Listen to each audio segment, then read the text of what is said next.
खुलुमबाय आं सिबि रानि ब्रह्म नोंथांमोनखौ आंनि एसबि बड' निउज चेनेलाव गासैखौबो बरायबावनाय थाबाय नोंथांमोननि थाखाय आं गोदान मोनसे भिडिअ लानानै फैबावबाय अन्नानै भिडिअखौ जोबजासिम नायलांदो गुवाहाटीनि खारगुलियाव फिन आरोबाव गिख्रंथाव दैनि पाइप बेफ्रुनाय जाथाय दैनि पाइप बेफ्रुनाय जाथाया ओरैबायदि गिख्रंथावमोन दि खाथि खाला थानाय गासैबो न' बां गलाफोरा बायनानै थेर बेथेर जाजोबदों लोगोसेनो ओनसोलावनो मोनसे दैबानानि थासारि सोमजिदों गुवाहाटीनि खारगुलियाव दैनि पाइप बेफ्रुनाय बे जाथाया ओरैबायदि गिख्रंथावमोन दि दैया जोबोद गोख्रैथिजों फैनायनि जाहोनाव दैया गोबां दाहारमोन आरो दैनि पाइप बेफ्रुनायनि जाहोनाव दैया जोबोद गोजौसिमहालागैबो थांदों दैया गोबां दाहार जानायनि थाखाय सासे उन्दै गथ'सायाबो दैयाव गोजावलांबायमोन नाथाय खुनुरुखुमै बेखौ रैखा खालामफिननो हादों बेनि अनगायैबो खाथि खाला थानाय गासैबो न' बां गलाफोराबो थेर बेथेर जाजोबदों न'नि थिं गलाफोरनि थिंफोरा थेर बेथेर जाजोबदों आरो अट' रिक्सा बायदिफ्राबो गेग्रेबजोबदों बेबायदि मोनसे गिख्रंथाव थासारि सोमजिदों गुवाहाटीनि खारगुलियाव जायखा दैनि थाखायनो बे जाथाया जानो मोन्दों सिगांनि समावबो दैनि पाइप बेफ्रुनायनि जाहोनाव सासे आइजोआ जिउ खोमानो गोनां जादोंमोन होननानै फोरमायथिदों बेनिखायनो जाय जिउ रैखाथि होनो हाया बेबायदि दैखौ नाङा जोंनो जिउनि रैखाथिसो नांगौ होननानै दाबि खालामदों भुगिनांनाय सुबुंफोरा आरो खहा जानांनायखौ जाहाथे सुफुंनानै होयो बेनि थाखायबो दाबि दैखांदों जाथाय जानाय जायगायाव मन्त्रि जयन्त मल्ला बर'आ बिथाङाबो नुजाथिहैदों आरो भुगिनांनाय नखरफोरनो खहा सुफुंथाय होगोन होननानैबो रादाय होदों फोरमायथिनो गोनांदि बे दैनि पाइप बेफ्रुनाय जाथायजों गं 20निबो गोबां नखराव गाज्रि गोहोम गोग्लैदों ड्राइभिं लाइसेन्सनि थाखाय नोंथाङा दानिया DTO मावख'आव थांनो गोनां जानाय नंला गाव गावनि बियाबावनो मोननो हासिगोन ड्राइभिं लाइसेन्सखौ मोनफ्रोमबो विधान सभा बियाबनि मटर भेहिकल इन्स्टिट्युटनिफ्राय ड्राइभिं लाइसेन्सखौ मोननो हासिगोन मटर भेहिकल इन्स्टिट्युटनि प्रिन्सिपालानो दानिया ड्राइभिं लाइसेन्सखौ होनो हासिगोन बा ड्राइभिं लाइसेन्स होनायनि जि मोन्थाय बेखौ प्रिन्सिपालनो होनाय जासिगोन दा रायजोनि 126 विधान सभा बियाबाव मटर भेहिकल इन्स्टिट्युटआव ड्राइभिं लाइसेन्सखौ होनाय जासिगोन बेजों ओनसोलनि बेकार सुबुंफोराबो खामानि मोननो हागोन इन्स्टिट्युटफोराव मोजां सोलिदोंना सोलियाखै आरो ट्रायल गैयालासे बा ट्रेनिं होआलासे लाइसेन्सखौ होनाय जादों नामा बेखौ सम सम DTO मावख'निफ्राय नायगिदिंहैगोन जुदि ट्रेनिं गैयालासे बा ट्रायल गैयालासे लाइसेन्सखौ होदोंब्ला बे लाइसेन्सखौ केन्सेल खालामनाय जागोन होननानै बुंथिदों मटर भेहिकल इन्स्टिट्युटनिफ्राय ड्राइभिं लाइसेन्स होनायजों DTOआव ड्राइभिं लाइसेन्स होनायनि मुङाव जेसेबां जाख्ल'नाय जायोमोन बेखौ 1 बोसोर बा 1.5 बोसोरनि उनावनो गैया खालामगोन होननानैबो बिबुंथि होयो आसाम सरकारनिफ्राय गोदान बोसोरखौ बायदि बायदि रोखोमै बरायनायखौ नुनो मोननाय जादों खायफा सुबुंफोरा लावखार ओंखाम जानानै गोदान बोसोरखौ बरायदों खायफा सुबुंफोरा मन्दिर मस्जिद गिर्जाफोराव थांनानै गोदान बोसोरखौ बरायदों आरो खायफा सुबुंफोरा हटेल रेस्टुरेन्टनिफ्राय गोदान बोसोरखौ बरायदों थिग बेबायदिनो सिलचरनि गंसे हटेलाव सुबुंफोरखौ बोनो थाखाय गुबुन रायजोनिफ्राय हिन्जाव बायनानै लाबोनानै फिसा फिसा गाननाय जोमनाय गानहोनानै गाज्रि रोखोमै मोसाहोदों बेखौ लानानै सिलचरनि रायजो राजाफ्रा गोबां खुद्रिनाय दिन्थिफुंदों आरो हटेल बिगोमानि हेंथा जाहाथे गोख्रों आयेननि राहा लायो बेनि थाखायबो दाबि दैखांदों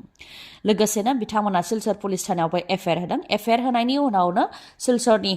बरेल भिउ रिजेन्सि हटेलनि सानै मेनेजारखौ एरेस्ट खालामदों ओजोंहाय दासिमबो हटेलनि बिगोमाखौ एरेस्ट खालामनाय जायाखै हटेलनि बिगोमानि सायावबो जाहाथे गोख्रों राहा लायो बेनि थाखाय गोख्रोङै दाबि दैखांदों ओनसोलनि सुबुंफोरा हटेलाव सुबुंफोरखौ थुबुर खालामनो थाखाय गुबुन रायजोनिफ्राय हिन्जाव बायनानै लाबोनानै बेबायदि गाज्रि रोखोमै मोसाहोनायजों समाजा गाज्रि जागोन आरो इयुन जोलैनो मा फोरोंनो सानदों बेखौ लानानैनो खुद्रियो बिथांमोना बजरं दल आरो गुबुन गुबुन आफादजों लोगोसे ओनसोलनि सुबुंफोरनि गोख्रों दाबि खालामनायाव हटेलनि सानै मेनेजारखौबो बे समाव एरेस्ट खालामनाय जाबाय क'क्राझारनि सिलगरायाव गिख्रंथाव सिखाजों गाग्लोबनाय जाथाय सिलगरानि फुख्रिपार 4थि खोन्दोआव गिथावना सिखाजों गाग्लोबनाय जाथाय जायजों नखरसेनिनो 3 सोद्रोमाफोरा जोखोम जानो गोनां जादों जोखोम जानांनाय 3 सोद्रोमाफोरखौ उनाव क'क्राझारनि RNB सोरखारि देहा फाहामसालियावबो थिसननो गोनां जादों जोखोम जानांनाय सुबुंफोरा फोरमायथिनाय बायदिब्ला मोनानि समाव गामिसेनिनो नखरसेनि सुबुङा फैनानै गेटआव दावराव खालामफैबाय थादोंमोन बेखौ लानानै गेट खेवनो थांनायनि उनावनो हाथियार लानानै फैखानाय दुथांफोरा जाय जेरै हायै एरै सिखाजों गाग्लोबदों होननानै फोरमायथिदों जायनि जाहोनाव 79 बोसोर बैसोनि सुरेश चन्द्र बर्मन बिथांनि खर'आव जोखोम जादों आरो बिथांनि बिसि 65 बोसोर बैसोनि सुरेजनि बिथांनि खर'आवबो गाग्लोबदों आरो बिथांमोननिनो 41 बोसोर बैसोनि दिपाकर बर्मननि खोमायावबो सिखाजों गाग्लोबदों जायजों बिथांमोन 3बो जोखोम जानो गोनां जादों 79 बोसोर बैसोनि सुरेश चन्द्र बर्मनआ सिमा रैखाथि बेफारनिफ्राय आजिरा मोननानै न'आव थाफैनायमोन। दा बिथांमोननि सायाव न' खाथिनिनो माखासे दुथां सुबुंफोरा गाग्लोबदों। फोरमायथिनाय बायदिब्ला न' खाथिनिनो देबानन्द बर्मन, जाय खेबबा जुलि जाखानाय आरो बिथाङा गावनि बिसिखौ बुथारनायनिनो केस दंखायो। बिथांनि अनगायैबो सुमित बर्मन आरो देबानन्द बर्मननि फिसाजो जसना बर्मन आरो बिथांनि बिजामादै दिपेन बर्मन बिथांमोना फैनानै गाग्लोबफैदों होननानै फोरमायथिदों। देबानन्द बर्मननि फिसाजो जसना बर्मना 14 बोसोर बैसोआवनो जुलि जादों, जाय आयेन बेरेखा होननानैबो बुंथिबावो आरो बिथांमोननि नखरा बेबायदिनो गोबां दाय गोनां। बेनिखायनो बिथांमोनखौ समाजनिफ्राय बाहेरायाव दोननानै जाहाथे जोबथेसालियाव अराय समनि थाखाय दोनो, बेनि थाखायबो दाबि खालामो भुगिनांनाय नखरनि सोद्रोमाफोरा। बोसोरनि जागायजेननायावनो रायजोआव सोलिदों गोबां धर्ना। कार्बि आंलं अट'नमास काउन्सिलनि सिङाव थानाय पिजिआर आरो भिजिआर हायाव आयेन बेरेखायै हा आवग्रिनानै थानाय सुबुंफोरखौ होस्रांनांगौनि दाबिजों कार्बि फरायसा आफादनि बानजायनायाव गोख्रोङै धर्ना होनाय हाबाफारि बानजायदों। खर'नि खानाय हजानानै आरो आखायाव प्ले कार्ड लानानै लोगोसे गुबुन गुबुन रोखोमै गोख्रों दाबि दैखांदों बिथांमोनहा। आयेन बेरेखा हा दखल खालामनाया कार्बि आंलंनिल' जेंना नङा, बेयो गासै आसामनिनो जेंना होननानैबो बुंथियो बिथांमोनहा। बिसायख'थिनि समाव आयेन बेरेखा थानायफोरखौ होस्रांनो थाखाय कार्बि आंलं अट'नमास काउन्सिलनि CEM तुलिराम रंहांआ जि रादाय होदोंमोन, बे रादायखौ जाहाथे लाखियो बा मावफुङो, बेनि थाखाय दाबि दैखाङो। लोगोसेनो आसामनि गिबि मन्थ्रियाबो जाहाथे आयेन बेरेखा दखल खालामनानै थानाय सुबुंफोरनि सायाव राहा लायो, बेनि थाखायबो खावलायो। मानोना गुबुनफोरा आयेन बेरेखा हाबनानै थाफैनायनि जाहोनावनो कार्बि आंलंनि गुबै थागिबिफोरनि जि मोन्थाय बे गोमालांबाय होननानैबो बुंथियो बिथांमोना। बेनिखायनो आयेन बेरेखा हा दखल खालामनानै थानायनि सायाव गोख्रों राहा लानांगौनि थाखाय गोख्रोङै दाबि खालामो कार्बि फरायसा आफादनि बानजायनायाव। बिजेपिनि दैदेनगिरिनि हेंथा बिजेपिनि मावथिफोरानो गोख्रोङै धर्ना होदों। लामायाव ओंखारनानै प्ले कार्ड लानानै बिजेपिनि मावथिफोरानो बिजेपिनि दैदेनगिरिनि हेंथा गोख्रोङै धर्ना होनायखौ नुनो मोननाय जादों।